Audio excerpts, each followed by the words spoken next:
Auto డ్రైవర్లను కూటమి ప్రభుత్వం auto డ్రైవర్ల సేవా పథకం ద్వారా ఆర్థికంగా ఆదుకుంటుందని కాకినాడ ఎంపీ తంగెళ్ల ఉదయ్ శ్రీనివాస్ పేర్కొన్నారు. పిఠాపురం పట్నం అంబేద్కర్ భవన్ లో అధికారులు నిర్వహించిన ఆటో డ్రైవర్ల సేవా పథకం కార్యక్రమానికి ముఖ్య అతిథిగా Kakinada MP Tangella Uday Srinivas, DCCB chairman, Janasena party Kakinada జిల్లా అధ్యక్షుడు తుమ్మల బాబు, టీడీపీ రాష్ట్ర అధికార ప్రతినిధి పిఠాపురం మాజీ ఎమ్మెల్యే వర్మ, మాజీ ఎమ్మెల్యే పెండెం దొరబాబు, జనసేన పార్టీ పిఠాపురం నియోజకవర్గ ఇన్ఛార్జ్ మరెడ్డి శ్రీనివాసరావు హాజరయ్యారు.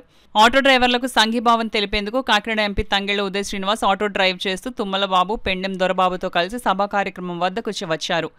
అలాగే మాజీ ఎమ్మెల్యే వర్మ కూడా ఆటో డ్రైవర్ దుస్తులు వేసుకుని కార్యక్రమానికి హాజరయ్యారు. ఈ సందర్భంగా ఆటో డ్రైవర్లను ఉద్దేశించి పలువురు ప్రసంగించారు.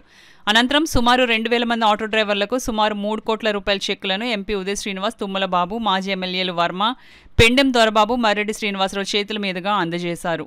7 గంటలకే తీసుకోమన్నారు డబ్బులు. ఓకే, కొంచెం లేట్ గానే తీసుకొని డబ్బులు సంపాదించాలంటే పర్వాలేదు. బట్ ఏంటంటే ఓన్లీ ఫిట్నెస్ తప్ప మిగతా అన్నిటికి ఉత్తినే వీళ్ళకి వచ్చింది కలెక్ట్ చేసే విధంగా ఫైన్ చేయొద్దని, ముఖ్యంగా పిఠాపురంలో అలా చేయొద్దని మన అధినేత పవన్ కళ్యాణ్ గారు ఆల్రెడీ సూచనలు ఇచ్చారు. పిఠాపురంలో ఆటో వాళ్ళని ఇబ్బంది పెట్టడానికి వీలు లేదు. ఎవరు ఇబ్బంది పడతారు